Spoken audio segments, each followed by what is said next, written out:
So the Texas two-step is the cute little name that has come up for a activity or a technique that folks have used to rely on Texas law.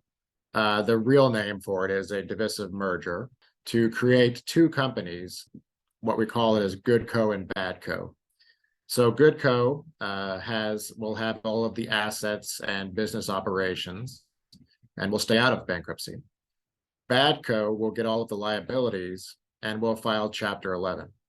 One of the cases that we've seen this is the LTL Johnson & Johnson case. So Johnson & Johnson, a giant multi-billion-dollar company, did not file bankruptcy.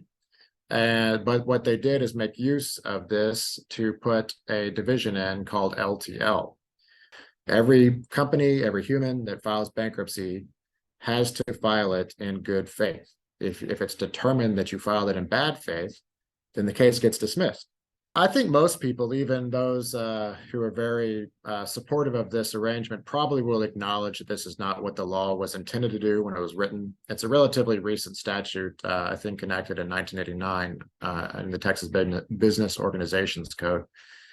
So even though it wasn't what it was intended to do, the question then is, does that mean that it's illegal or otherwise something that bankruptcy courts should shut down?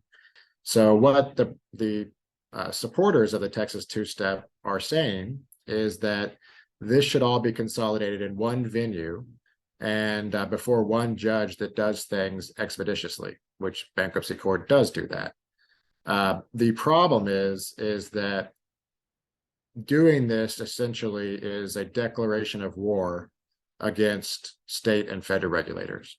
We are having circuit court appeals right now. And we might get some guidance where the state regulators and the U.S. trustees are told by courts of appeal and maybe even the Supreme Court that this is all copacetic and everybody needs to relax. But that's not where we are right now.